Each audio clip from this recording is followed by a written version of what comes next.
Smitty, what did it mean first time you saw Barack Obama inaugurated? You know, that moment for me was special. My dad, who's 83, cried.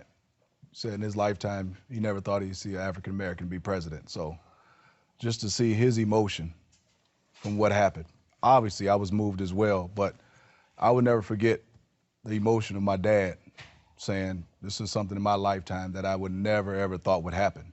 But getting a chance to meet Obama, being around him, spend some time with him, actually play basketball with him, you know, he's one of those presidents that's approachable. He's one of us, not like that other presidents are not.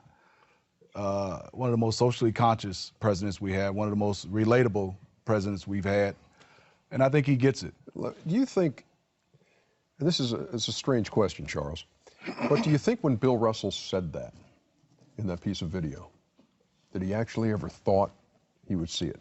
No. You know, the night the president got elected, I cried.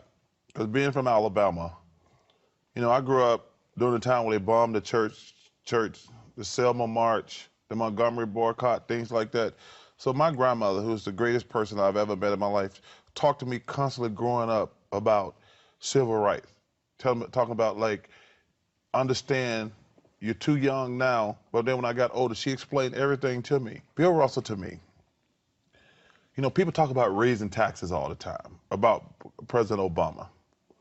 And Bill Russell said something to me one time, because he's one of the great men, a great man. He was talking about higher taxes and things in the 60s. And he's telling me the story. He said, this guy came up to him after, he says, Mr. Russell, I got to disagree with you about taxes. He said, yes, sir. You tell me why you disagree. He says, when I'm successful, why should I pay more in taxes? And this is what Mr. Russell was talking about in the 60s. He says, hey, you go to school, don't you? You went to school, didn't you? The guy said, yeah. He says, somebody paid taxes for you to go to school. He said, when somebody commit a crime, don't the cops come to your house? He said, yeah, somebody paid taxes so the cops can come to your house. And it was so profound to me, now that I'm successful, because when you become successful, you kind of go in your own little world. I said, you know what? I am successful. I should pay more in taxes. And when we talk about this and trying to keep it away from politics and I think this, you think this, but I think when you see the inauguration now for a second term, and you hear Bill Russell say that, did you grow up thinking that you would see an African-American president? I think when we talk about President Obama and going forward, the word, obviously, and he ran this in his first election, hope comes to mind, because we never thought we'd see an African-American president. And there are young African-American boys and girls that are looking at this and watching him each and every day, giving press conferences from the Oval Office and from the White House briefing room, saying, I can do that.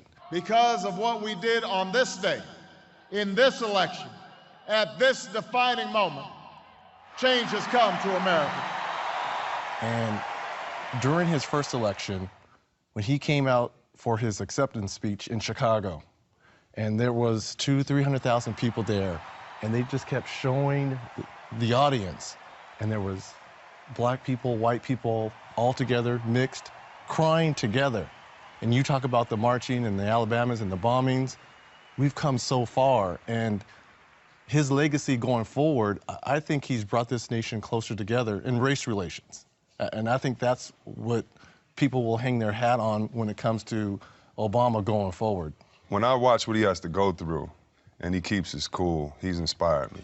Well, you know, being a monkey on the newspaper, and, you know, they painted him as a monkey, them talking about his wife. And he always keeps his cool. We're the only one talking about Obama being black. You never hear him say any of that. And I know he's getting stabbed by his people around. And so what I take is that he hasn't made any excuses once he's been up there, and he's one of the most coolest cats because he won't call out the obvious of everybody not accepting him. And I think not only inspiring, but he also says, listen, once I'm here, I don't have an excuse. The great thing for me about President Obama, he lets these young black kids know they can be academically successful. Because I love sports, because sports have given me everything in my life. But I'm not sure it's great for black kids. Because when you go speak to black kids, all they say, they want to be Chris Webber, Reggie Miller, Shaquille O'Neal, Steve Smith, or they want to be Jay-Z, Kanye West. Like, you got a better chance of being a doctor, lawyer, engineer, teacher, fireman, policeman, things like that. That, to me, is President Obama's greatest legacy. But, you know, he's an Ivy League educated guy, and they're not going to be Chris Webber or Charles Barkley or Steve Smith. But they can be academically successful. That's what I think his greatest legacy is. One of the biggest impacts, I think, Chuck, is that I was still playing at the time when President Obama was first elected. And I remember how much players embraced the fact that President Obama had won the election. They all were writing things on their shoes. They were wearing special edition this and special edition that.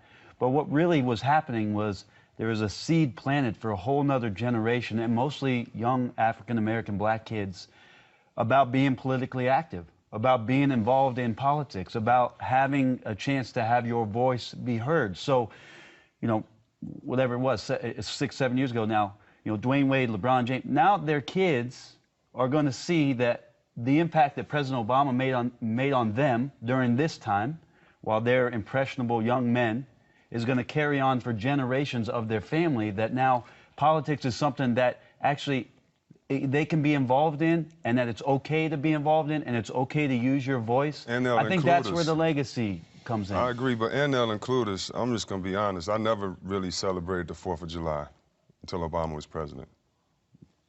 It was just a vacation because, you know, sometimes you don't feel like you're part of it. You know, if your mother's a community organizer and you're doing this, or if you're in the poor rural part of America and you don't see that you can become one of them. And that was one of the funniest things to me, going around talking to people about the 4th of July.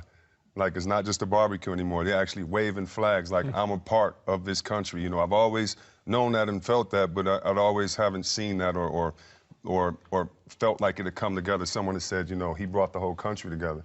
And I think, you know, it added patriotism for a lot of people. A lot of people love the country. They don't want to go anywhere else. This is my country.